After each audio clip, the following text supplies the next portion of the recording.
Well, Othell, as we noted, Vice President Mike Pence right now in South Korea. Perhaps because of that is one reason experts say Pyongyang may have launched that missile. The provocations, as you know, keep coming despite years of negotiations, sanctions, and threats. So, what can be done to try and rein in Kim Jong-un and his belligerent and dangerous regime?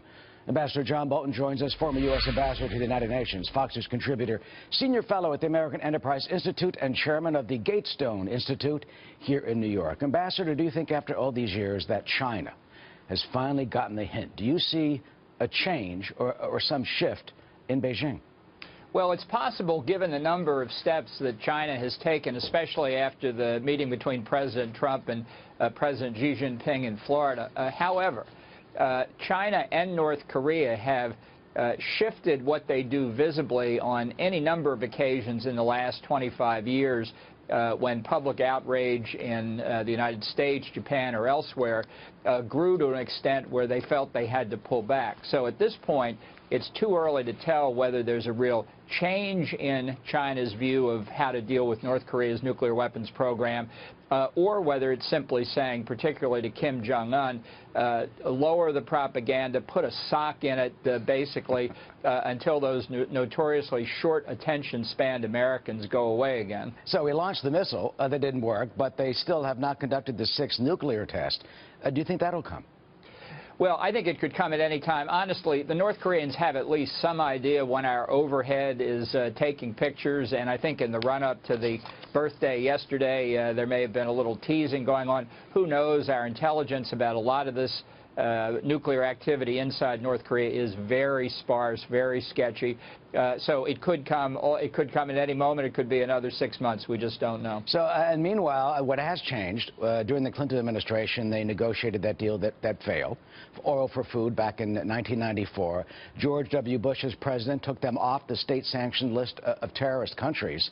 So, what do you suggest the Trump administration do now, especially considering the fact that the Carl Vinson, the battle group, is off the peninsula shores? Well, it's fine to ramp up economic pressure against the regime, but let's be clear, the North Korean regime views the nuclear weapons capability as tantamount to regime survival. When we say to them, give up your nuclear weapons, what they hear is step down from power. And they're never going to do that. They're not going to give up their nuclear weapons and ballistic missile programs voluntarily. That's why the role of China is so important. If China is really determined to do what it has said publicly for 20-plus years, and that is it doesn't want a North Korean nuclear weapon, that'd be fine. Again, the problem is China says one thing to one audience, another thing to another audience, and it's excellent at doing the two-step. It never actually puts real pressure on North Korea. There's a charade. Right now they're turning ships with North Korean coal away.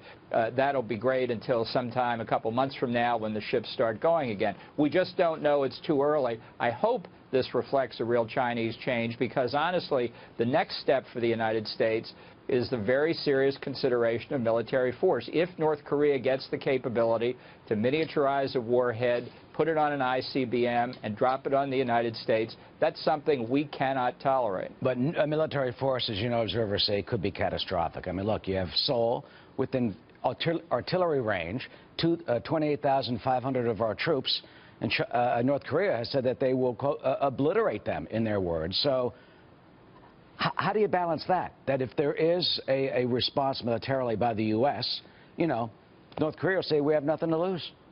Look, for decades, the United States has been extraordinarily sensitive, and rightly so, to the position of innocent civilians in South Korea.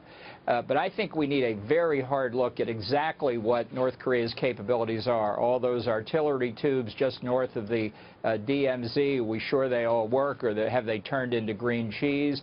And fundamentally, as North Korea gets visibly closer to being able to put a missile on target in the United States, the president has to calculate how much risk he's prepared for American civilians to bear as opposed to risks on the Korean Peninsula. It's very cold-blooded, but the president's responsibility is the safety of Americans. And finally, Ambassador, what do you predict? How do you see this rolling out within the next, specifically, perhaps this next week?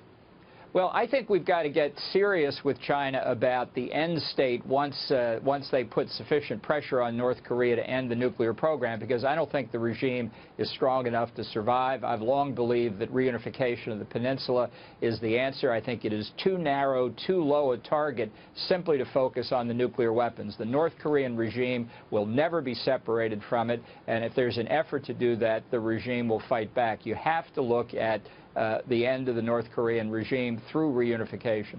Ambassador John Bolton, thank you for your analysis. Of course, we'll be reporting on this throughout the hour and the rest of the day here in the Fox News Channel. Thank you.